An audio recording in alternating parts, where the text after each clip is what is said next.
Hello, everyone. This is Raise Your Voice as part of the Fans First Sports Network. I'm your host, Brett Rutherford, joined as always by my good friend and co-host Darby Robinson. We are live on youtube.com/@raiseyourvoice, also available wherever you get your podcast. But if you're watching along on YouTube, make sure to like this video, subscribe to the channel, and turn on the notifications so you can join us every time we go live. If you really want to say thank you, you're going to head on over to patreon.com/raise your voice, where you can become a member for as little as $1 a month. And Darby, we're back with our first Raise Your Voice of 2025, but we're going to start like we did our last episode with Bucks Minute. The Tampa Bay Buccaneers, 4 straight NFC South titles. They're headed back to the NFL playoffs. They are going to be hosting once again the Washington Commanders. It feels like we're just playing the Commanders or the Eagles like every year in the playoffs. It's not Taylor Heineke, though. They're not facing Taylor Heineke. No, a much better quarterback, Jaden Daniels. Yeah. But I want your take or your reaction to Mike Evans hitting his 11th straight 1,000-yard season win. I think we talked about it, like, I don't know if it was on the show or not, but we talked about it when he got hurt, and we're like, oh no, there's the end of the streak. That was probably going to be it. I mean, it was over when Bucky Irving rushed it in for a touchdown. There was only a little bit of time left.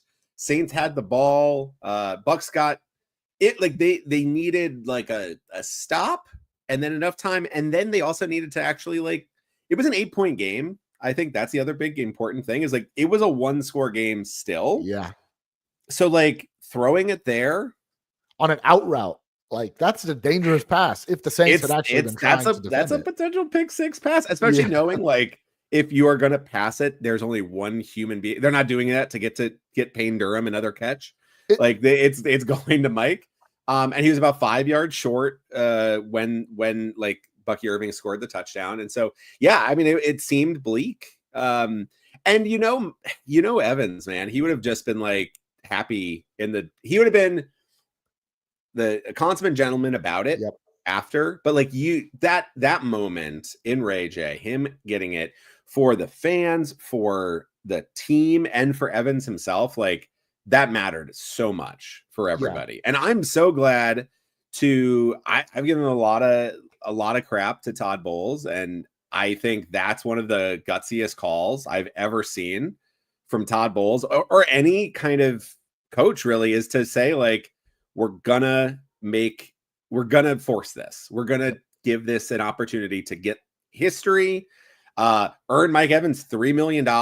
He gets his $3 million. Like, that is, I did not know there was an incentive in there as well. I did not. And that's the thing is, like, for everybody else, it was like, this is the history books, but there's also a pretty nice chunk of change for that. It's just that it's an awesome moment. And I think I've seen a lot. I mean, I'm sure there's a lot of people that are like, you know, boo, it's whatever. But like most people I've seen, it's been a very positive calling of, like, that was an awesome moment, right? It was the Rays it was the Bucks showing, like, they really respect this player, what he's done, his career, his Hall of Fame career, and, like, that moment for everybody. And to like, I think it's a good sign too, to like future players, if you were thinking of coming to Tampa Bay and play with the Buccaneers, like, that is what this organization wants to do. Like, they're gonna do that. It's totally different than like the Saquon Barkley situation, which I've seen some people compare to. Like, he's a running back and he still had a long way to go, and it is a meaningless game for them. This was a meaningful game, so he was going to be in the action. And when you have just one play, I think that it was a small risk, but it was still a non-insignificant risk for that potential, like, pick six.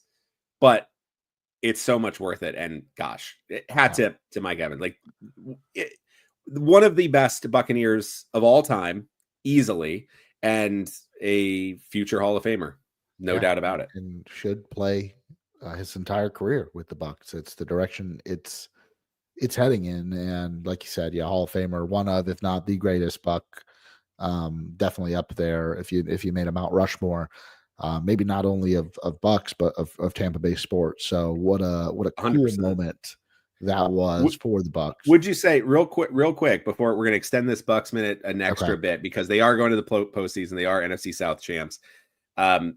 Would you say? I mean, I think right now for me, if we're talking about that, it's Derek Brooks and Mike Evans. Yeah, and Leroy Selman, I think. And Leroy Selman, yeah, I think like that's your three. Yeah, I might say the best. I might say the best ever player is Warren Sapp. Talent wise, probably in terms of like the greatest.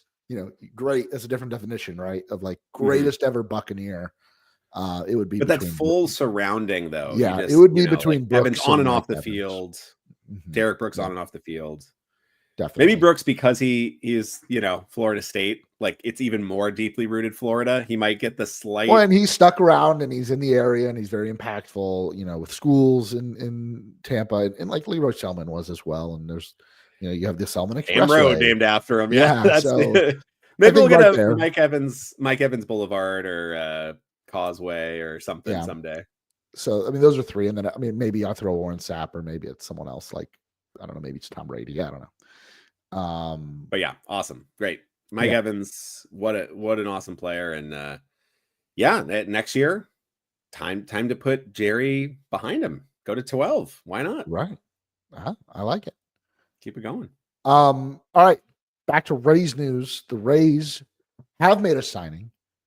Eloy Jimenez, right-handed hitting outfielders, mainly DH these days. DH, yeah. To a minor league deal. This is something that just was not on my radar at all. We have thrown around so many names that the Rays could add to this, both through free agency or via trade.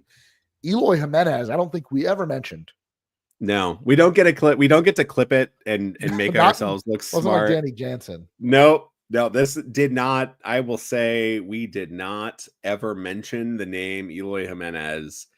Probably, I don't know if we've ever mentioned the name Eloy Jimenez on this pod, like at all. Yeah, probably not. Like it's not for lack of interest. He's one of the more fascinating players. I mean, in terms of batted ball data, like an absolute beast.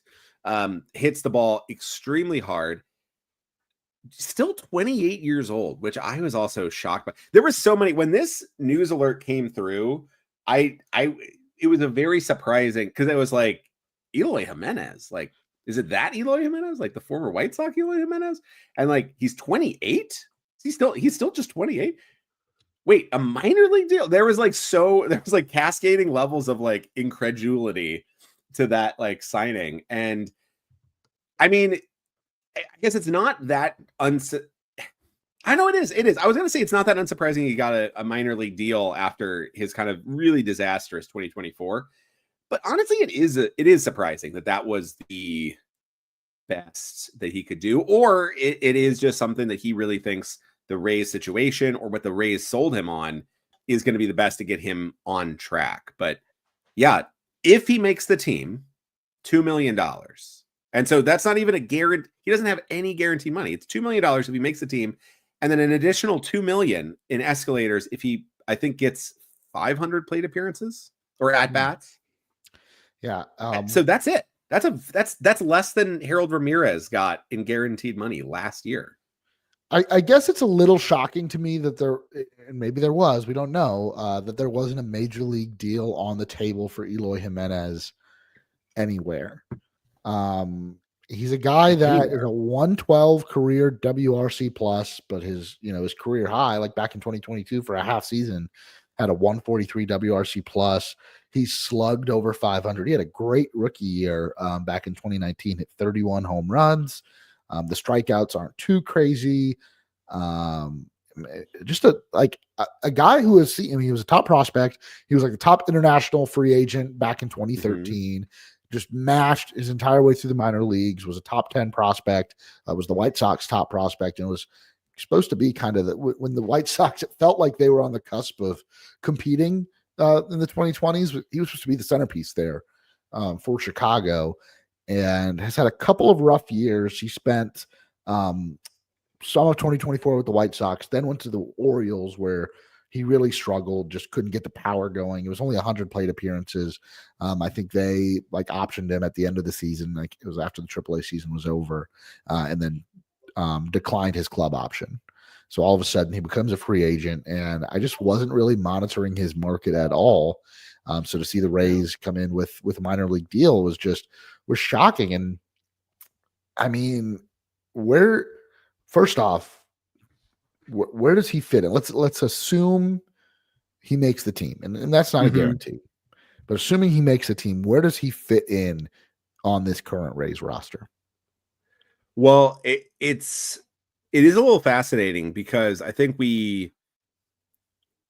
this move, even though it is just a minor league deal, it's a big enough name who is a year removed from being a fairly useful bat and 2 years removed from being one of the best hitters in baseball. So you kind of feel like this is not a signing just for like a dart throw. I mean, it is kind of a lotto ticket, but it does feel like this is a purposeful signing. Like they expect him to, I think, really compete and be a role. So you think he's had so many injuries, you can't put him in the outfield. I think DH is the only spot for him.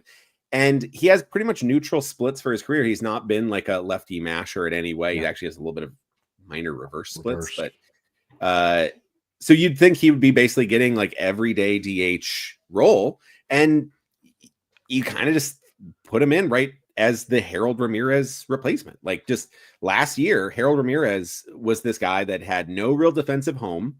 Although I think Eloy would probably make Harold Ramirez look like Kevin Kiermaier out in the outfield. Yeah, maybe.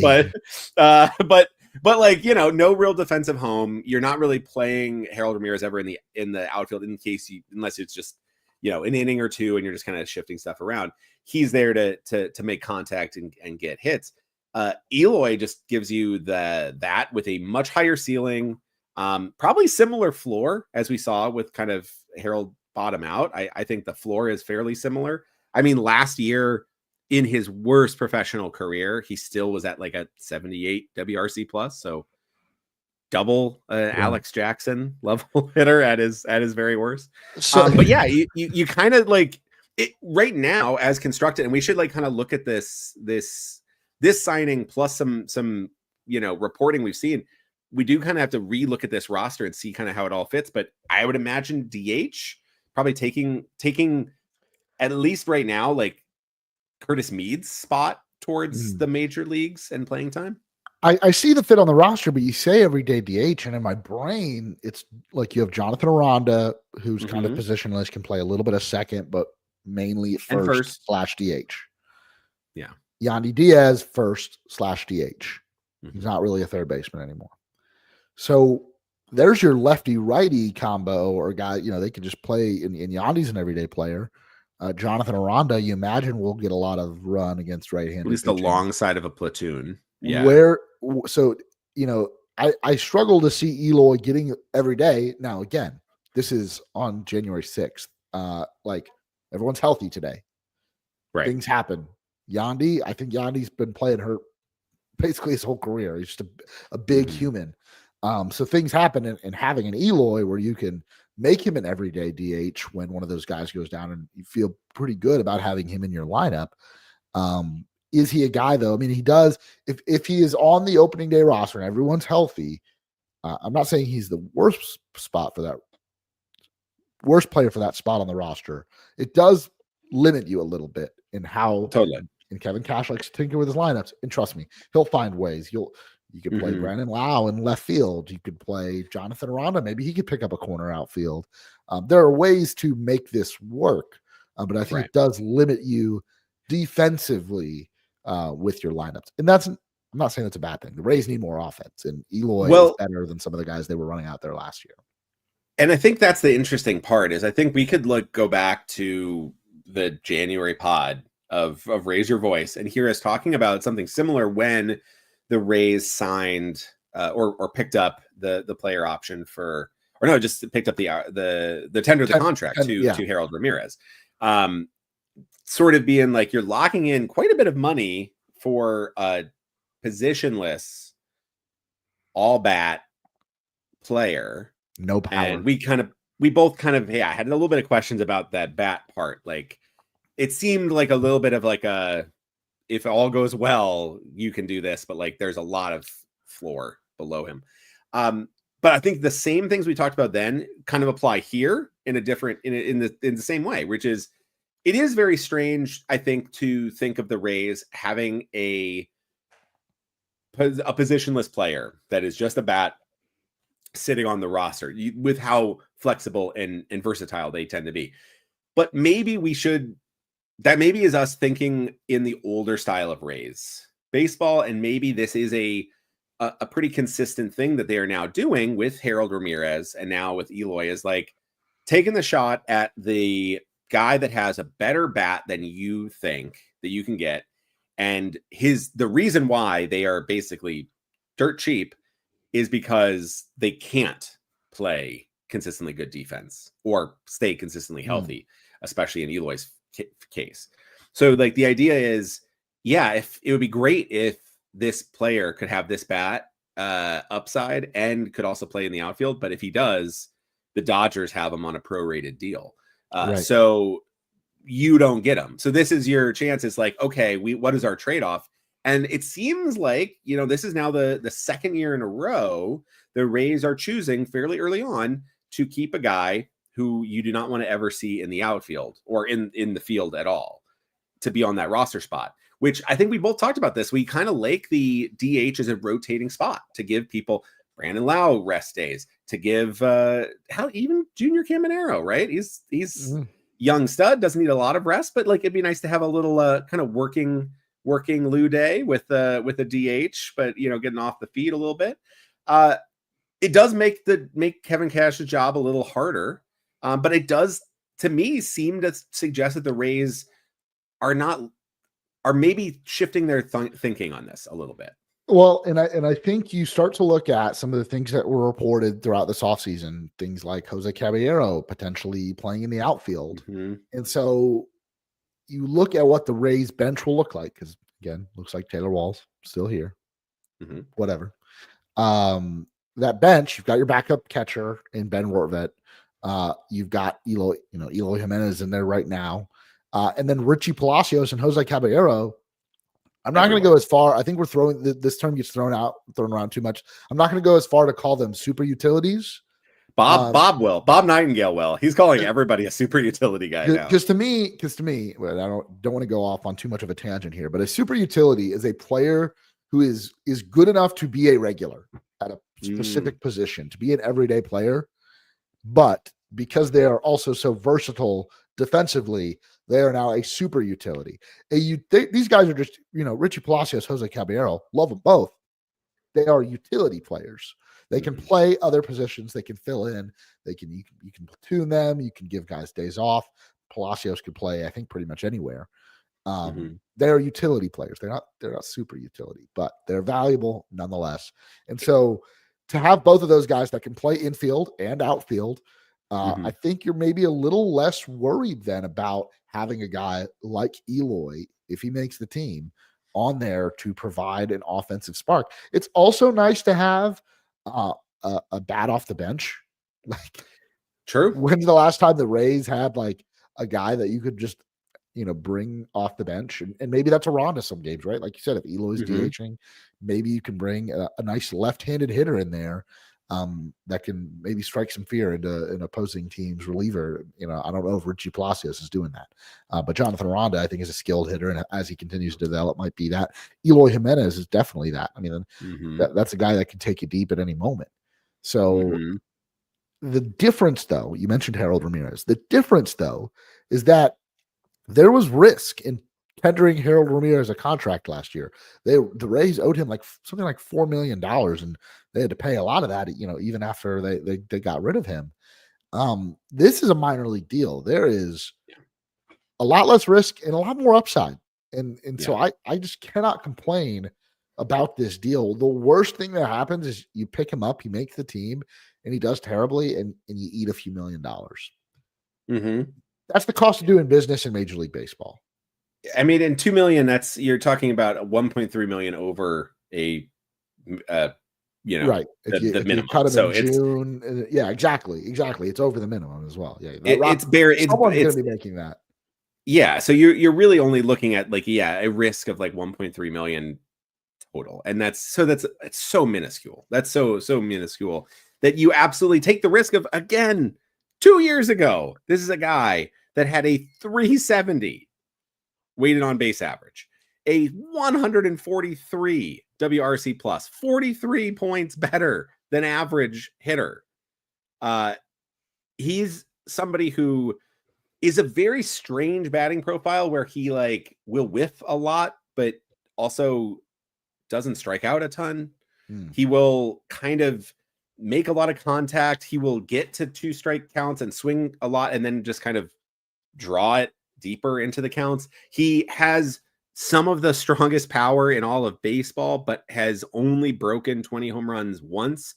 And yes, he has been hurt a ton, but like a lot of that is just very strange. Like in that 143 WRC plus season, that was 84 games. He had 16 home runs. So if he like plays the whole season, you're looking at probably about 30 home runs, but that's it. 30 home runs. This is a guy that has like 50 home run power, but does not hit it very well. When you look at him, he's also just an absolute giant. So you kind of, there's almost an immediate, it's a different profile, but kind of similar in a lot of ways to Yandy Diaz in the sense that like hit the ball hard, but maybe don't elevate it enough. And if you can get them to elevate it a little bit more, that is all you need. And so the Rays are a team that has done a really good job of getting guys to tap into that. They have, helped Yandy Diaz become a all-star caliber player year in and year out and a batting champion. Not saying that Eloy can get to there. I mean, I think there's a lot of, he had a lot of bad tape last year, but I also will say that I think every one of those exciting White Sox core players has soured and has so much bad tape that it makes me still want to take a chance on any one of them. Just at least one more. I feel like, like Luis Robert is out there. Like you kind of feel like maybe you want to make a trade for that. Yoan Moncada has gotten a little bit of buzz.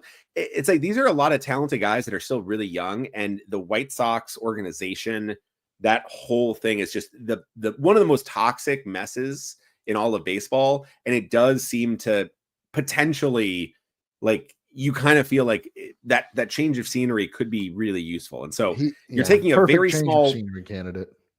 You're taking a small gamble. You're taking a small risk on a guy who's still young, who still has amazing batted ball data, who is now also knowing that like, this is it. Like if he fails here, if he flames out here, he is not getting another major league contract. And he is going to like the KBO or the Nippon leagues, and he'll hit, 50 home runs, and he'll then try to come back. But now it's like, he's going to go on excursion for a few years and come back in his 30s. Yeah. This is his chance. So he has an opportunity to come in, work hard, play a role. And he is a guy that's been hurt a lot. So like, yeah, maybe you do. Like when I say every day, it's maybe not, 150 games. Maybe it's, 120, and you're giving Aranda more time. You're giving Yandy some days there too. And you're maybe resting him a bit more liberally than you would otherwise. Yeah. Steamer projection for a 116 WRC plus and half of a win above replacement. That's only with 215 plate appearances. So let's say, you double that, and that's a 1-win player. That's a bench player, for a DH. But if he could stay healthy, I really wonder what the power looks like. He's dealt with a bunch of different injuries. Maybe he hasn't been the same since like the torn pec, and like again, but the change of scenery, like you said, like you have a full spring training here, clear mind. Like you leave that White Sox situation. Then he was traded midseason to the Orioles, and they're in a pennant chase, and it's hard to break into that lineup. He started hot. He had like the very hot first week, and then fell apart. and so this is a fresh start, and I'd like to see if he can figure it out, because man, if he does, this is going to be one of the steals of all of free agency. So, and potentially your fantasy league in the very, very last rounds. I don't Dirt know cheap. about that. $1 buy. I don't know. It'd have to be a really deep league. I don't know. Yeah. Well, We'll those AL onlys can get kind of get a little desperate there. Dollar dart throw at the very end. I don't know. Okay. So the next question here is: are the Rays done? Is this the team that's going to go into spring training in a little over a month? We're almost there. Pitchers and catchers report in like 30-something days. Yeah. Possibly. That's the thing that's crazy is I think we have talked about this whole offseason that like we have talked sort of with like Yandy Diaz is like a fait accompli. Like he's gone. He is going away. But there's definitely been reading some of Mark Topkins' articles in the Times. He's definitely alluding to the fact that like and Eric Neander sort of mentioned this too, almost directly. Like a lot of their shopping they did the last, trade deadline. Right. And this offseason, they've really been kind of, doing some minor stuff. Like the Springs trade is a pretty big trade. But like a lot of kind of smaller moves, kind of some fringe stuff around the edges. Nothing like too crazy. And so like, I think we might have to come to or I'm starting to at least accept the idea that like potentially this might be the squad. And I think for some people that might be like a really negative thing. Like they're like, oh, they need to improve a lot. I actually see that as the exact opposite. Like the fact that I kind of assume that Yandy would be traded just because roster fit wise, especially like it seemed more complicated. It was roster. It was money. It was also age. Yeah. And age, are we going to see the same Yandy Diaz moving forward? That's just reality. So it's like a lot of things where it's like, okay, this is probably it's probably it, right? But after the Springs trade, that did bring their salary, down. And it does seem like they're posturing in a way that like suggests, like the Rays were not when they had the deadline where they traded so many key names. A lot of people were speculating like they're tanking, right? They're going to be setting up for a rebuilding year and all of that. They have not. And it was always a little strange because if they were going to do that, then why was Brandon Lau and Yandy Diaz still on the squad? Like you can't tell me that there weren't offers that you could have pulled at the deadline to send those guys off and complete the rebuild. But they didn't. They kept them. And so you got to do the Brian Windhorse thing. Like, now, why would they do that? And it's because like the Rays don't tank. They just never do. Like they don't build a squad that is not competitive. They will build squads they think are competitive. And there is a plus minus in there. And sometimes it hits the worst outcomes like last year. But like, even in that situation, you were looking at that squad and it was a pretty miserable slog, but they were still in it on the fringes, but in it when September rolled around. They needed a lot of help. They needed to get super hot and they never came close, but like they weren't out of it by July, like a lot of teams. They were not in that close range of like, they are showing no signs. They are a team that has a pretty nice core here. They have a lot of returning pitchers. And if they keep Yandy Diaz and Brandon Lau, and it's seemingly suggesting like things can happen, but all the tea leaves are sort of suggesting that like possibly this is the squad. There is a lot of things to look like. This is a pretty good outcome for a team if you want to see the Rays compete for a playoff spot in 2025. Yeah, I'm less worried about going into this season. I'm less worried about the offense. We talked about guys that are in-house that you just have to hope to have better seasons. Josh Lowe, Christopher Morel, guys that you're ready to see take the next step, like Jonathan Aranda, Junior Caminero, to go along with, you kept, that's with keeping, your all-star caliber hitters, Brandon Lau and Yandy Diaz. I'm more worried about now, and this is by no fault of the front office, the pitching staff, right? Because the Rays, and their pitcher's haven, Tropicana Field, like they don't have that anymore. And I think that is a big advantage for the Rays pitching staff to be able to pitch in that dome. Moving out to Steinbrenner Field, you're not going to rehaul your whole roster and be like, well, you're not playing at Coors, right? But right. I am worried that it's definitely a step down. It's a big step down from I think players that have pitched for the Rays will tell you this, like pitching at the Trop for half of your games is a huge advantage. And it's something that as the home team, you can get used to more than visiting pitchers. So I think, again, going back to the Jimenez deal, like going back to the Danny Jansen deal, the Rays are like, listen, we're playing in a minor league ballpark. We need to add offense. We need to take advantage of that because in those games, we might not be able to prevent runs as much as we have been at home in recent years. So I don't know. Overall, I feel good about the roster. I mean, could it be better? Sure, but yeah, but I mean, like in the restraints that they have, and in the when you're looking at this roster, I also just think like we have to be a little bit more realistic about what it was last year. And as much as it was miserable, like they were kind of close, and they were out of it because of like unsustainably bad runners in scoring position hitting, like to the point where like even just seemingly blind luck would get them a little bit better outcomes, and that can win you 2, 3, 4 more games. So if you improve the offense even marginally, and you do have some guys kind of have a slightly positive regression, then that does take you from like bottom 5 to mid pack. And with your pitching, that can be all you need to get there. So I do think it's like one thing where like the Rays wanted to add offense.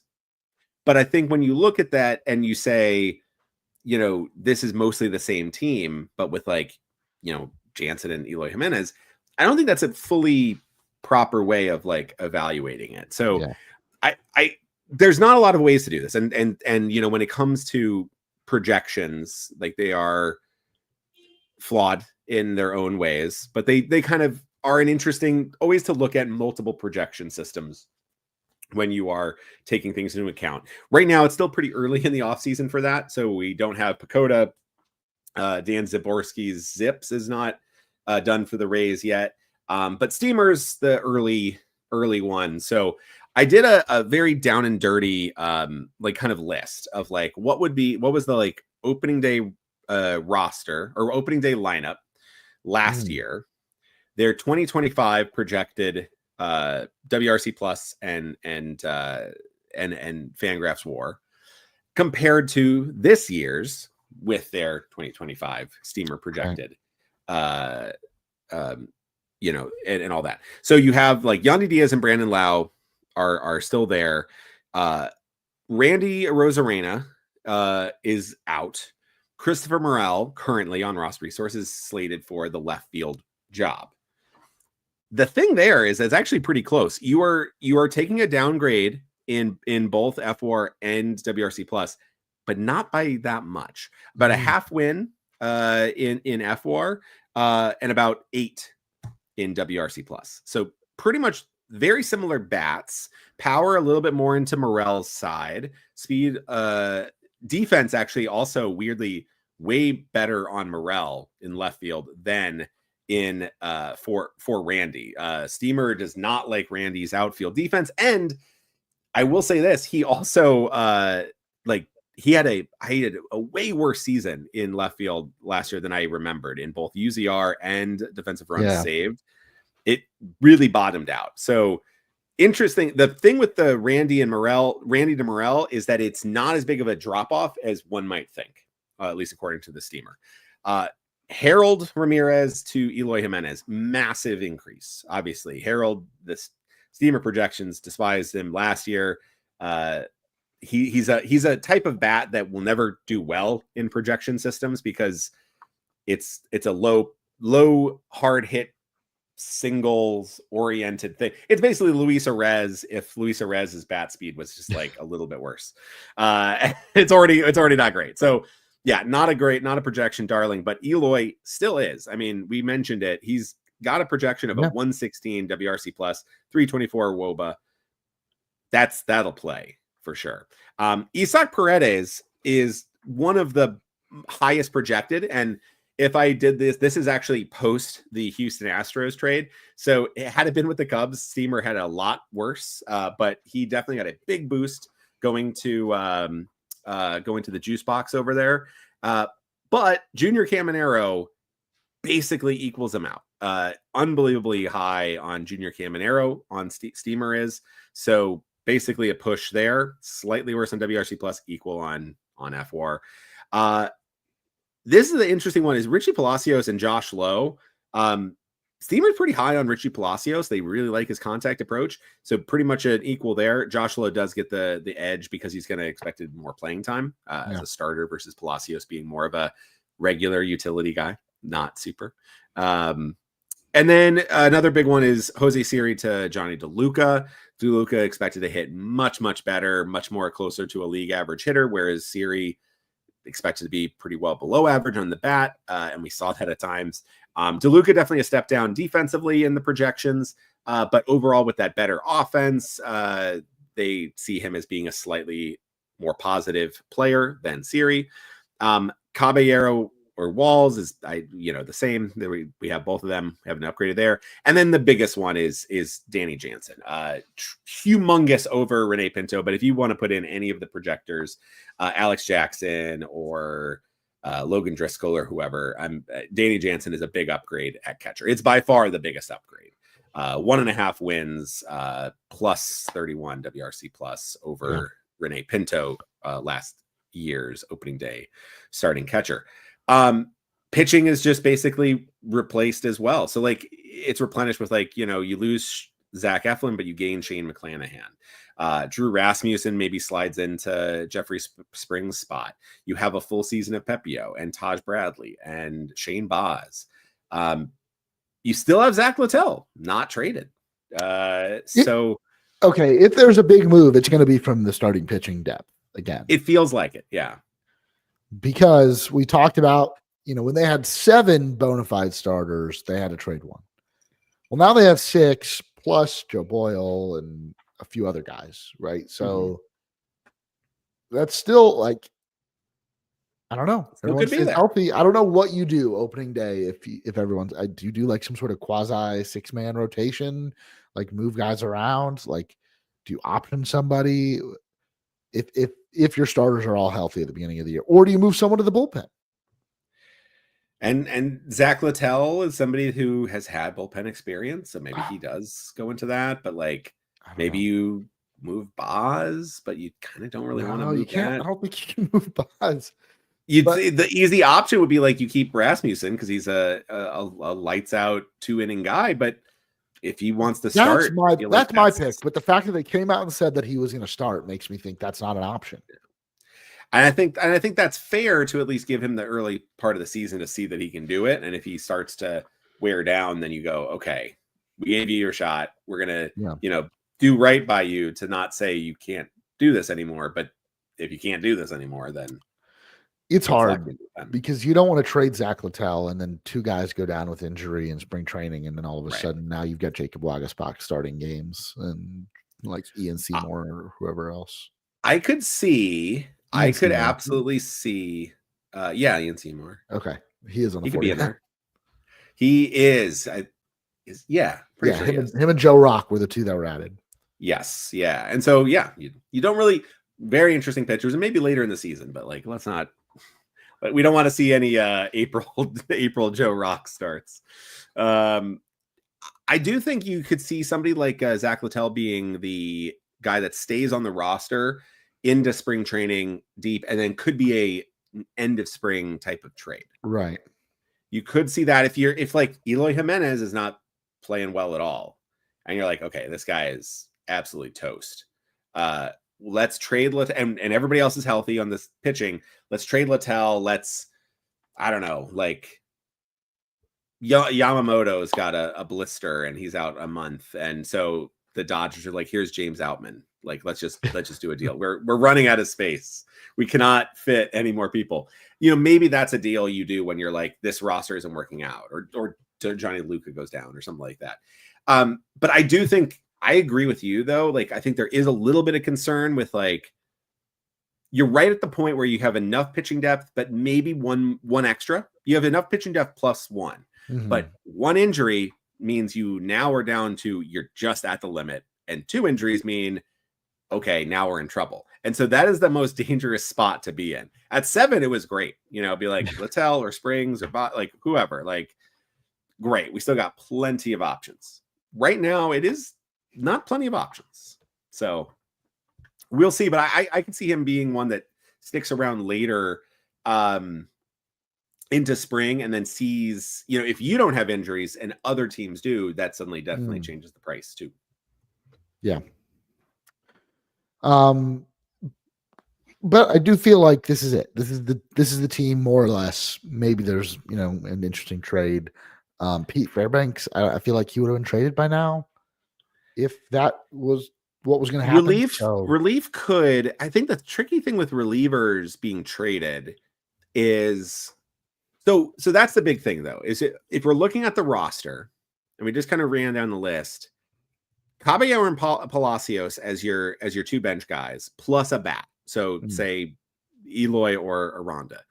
That's a really nice bench. Is your second catcher, 2 utility guys who you feel pretty comfortable starting games, but like can play everywhere, and a bat. Very classical bench lineup. So who's your backup center fielder? Josh Lowe, Richie Palacios? So that's the part that I still keep having trouble with. Is Johnny DeLuca as a center fielder is going to be probably, at least by the defensive metrics, the worst starting center fielder the Rays have had in a long time on opening day. Now, he is not a bad defensive center fielder or outfielder, but he is probably at or slightly below average. And I think that's a testament because the Rays have had Kevin Kiermaier and then Jose Siri, and like before that, BJ Upton. And so like you have some of the finest defensive outfielders and center fielders you can possibly imagine, with effortless range and cannon arms and all that sort of stuff. So it's not a super fair comparison, but it is interesting that the Rays have taken a step back defensively there. And yeah, Josh Lowe is a step worse than that. Christopher Morel definitely can't go there. Palacios, I mean, like, I think Palacios and Josh Lowe were the guys that could stand there and could do that. But and if DeLuca were to get hurt, I think you feel pretty comfortable, like in terms of that's when Chandler Simpson. Well, but you still got Jake Mangum and like Cameron. Oh, Mangum, yeah. Like Jake Mangum could. I think he's a pretty good defender, actually. Not ideal, but you could call him up and have him bat 9th and play center field for you. That's true. Until you figured something out. And maybe that is when you get Chandler Simpson ready, or maybe Chandler Simpson will be ready and he's the one who steps in. So is that a sign? Is that a sign though? Like, is the fact that if the Rays go into the off season or go into the late spring, this is the roster, is that a vote of confidence towards Chandler Simpson? Yeah, towards Chandler Simpson and towards the other guys I mentioned. Like they might think we already have a backup center fielder, and who knows? Like maybe there is some roster shakeup, and all of a sudden, Mangum finds his way on this roster. Maybe they decide Jake Mangum is who we want over Eloy Jimenez at the end of the day. It's very possible. Like it's very possible. We don't know. I don't think that's the likely outcome. But that's that is the benefit, like you said, to the Eloy signing versus the Harold Ramirez signing, is you can say in late spring, we're gonna take the speed and defense for Mangum and versatility. Or Simpson, right? Could Simpson break camp with the team? It would seem aggressive, but the Rays have had some aggressive things like that. Like Josh Lowe getting the call up was a little aggressive. Kevin Kiermaier, I mean, was aggressive, not opening day, but when he got his call up was pretty aggressive. He came up at the end of the season before as well, made the playoff roster, I think. He did. And so that is a big sign that like the Rays are comfortable with, if you can glove it, you will kind of be like, we'll put away, right. We saw with Taylor Walls, basically. It's like we will we will be okay with the bat lagging quite behind if you can not cost us in outfield. That is the part that I'm the most not concerned, because I think you're right. I think Cenk Mangum is a really nice, like, just depth, organizational depth. Yeah. Emergency plan. Not like Because plan B, but an emergency plan. When I'm looking at rosters and I'm thinking of how is this going to fit, like every roster needs a backup catcher, every roster needs a backup shortstop, and a backup center fielder. Those are the three most important defensive positions. Those are positions where it can really hurt your team if you just throw someone out there who is not equipped to man that position. So when I look at this Rays roster, I'm like, I don't know. Now they've got out, like we said, Joshua, Richie Palacios could play center field.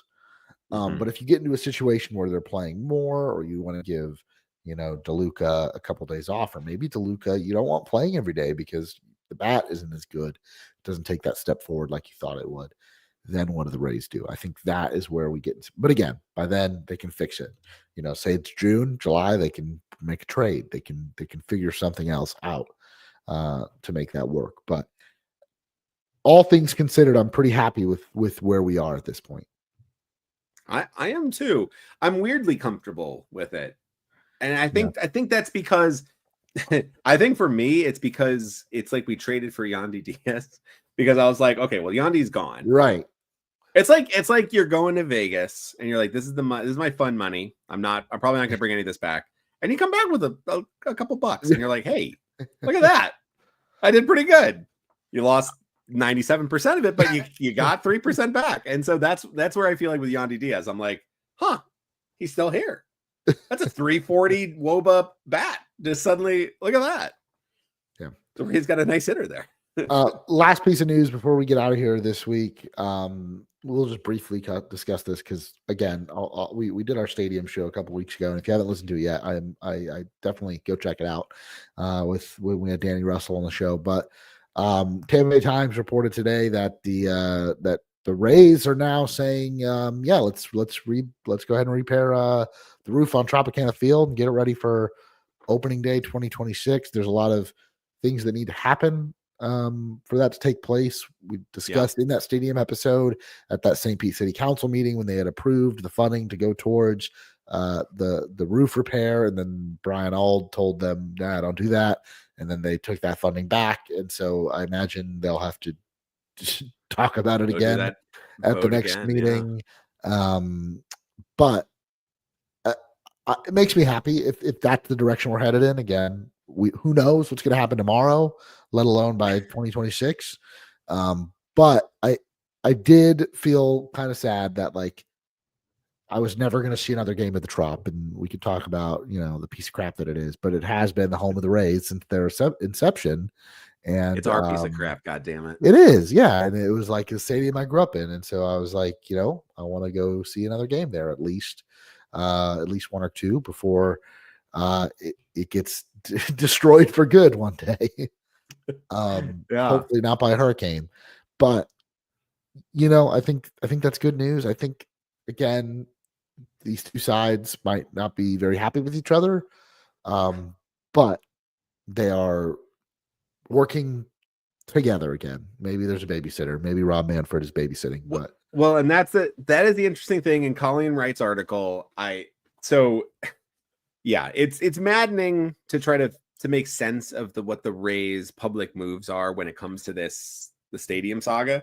And we tried in the Slack to just come up with like random scenarios. And I think so you might be seeing an article from Ian Malinowski soon about his own random speculation about like possible scenarios and what makes most sense.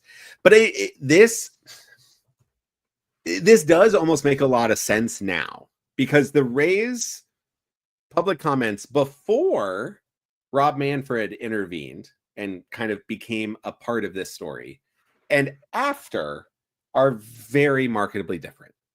Before, they are throwing around Brian Ald's just shooting from the hip at these in between the meetings, being like, actually, just don't do anything. Let's blow it up. Everything's dead. And you killed it. And then you have Councilman Peters basically say, like, great, okay, you're done.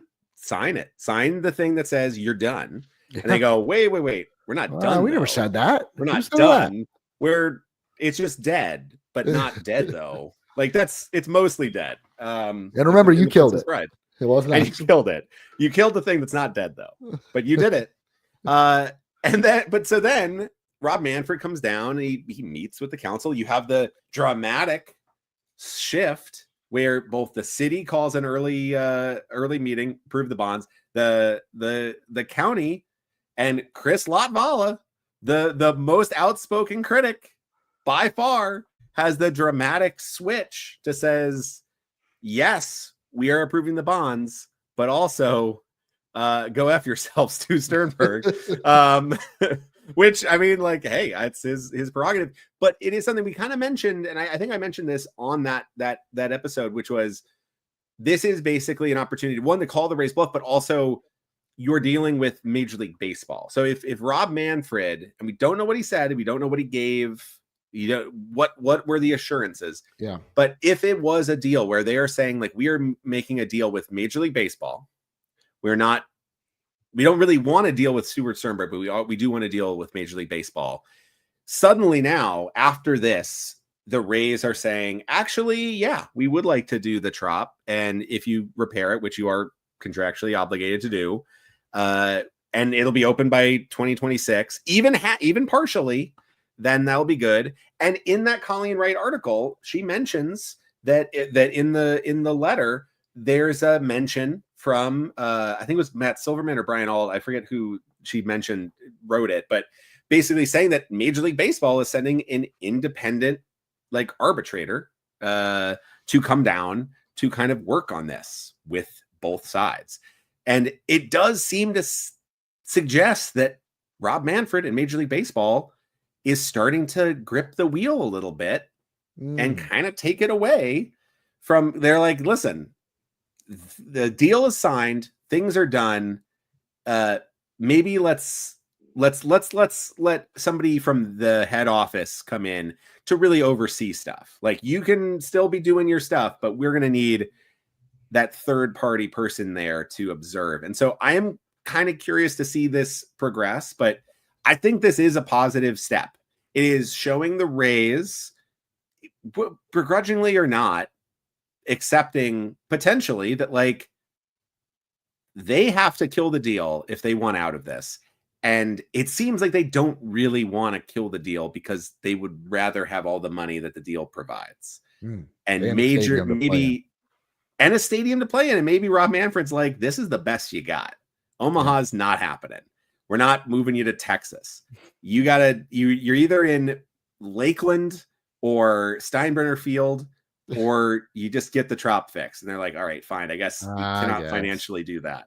So I don't really care if it's begrudgingly or not, but that article, that like, it all feels like Rob Manfred and Major League Baseball is starting to grip the wheel a little bit more, a little tighter. So we'll see. I'm sure there'll be more news. I don't know if I want to watch or listen to any more county commission or city council meetings. The ball right now is seemingly in the Rays court. They have until like March 31st to meet some of their deliverables, or the deal is terminated and they lose everything. I don't think they want to lose that real estate. No. The ballpark, maybe they could care less about, but it's the surrounding, much more lucrative real estate that was part of this redevelopment deal. So we might have more Rays news. We're gonna have to come up with some more content, though. If that is like the rest of the roster news, maybe we'll start digging into prospects, guys, to keep an eye on ahead of this season and taking a look around the league as well. But that's going to do it for this week's episode of Raise Your Voice. Thank you guys for listening. We have been live on youtube.com/@raiseyourvoice. You can go back and watch this as a video. We're also available wherever you get your podcasts. If you are watching on YouTube, though, and you haven't already, make sure to like this video, subscribe to the channel, and turn on the notifications so you can join us every time we go live. If you really want to say thank you, patreon.com/raiseyourvoice. You can become a member for as little as $1 a month. As always, make sure to head on over to draysbay.com to check out all the great Rays coverage. Once again, thank you guys for listening, and we will talk to you next week. Bye, everybody.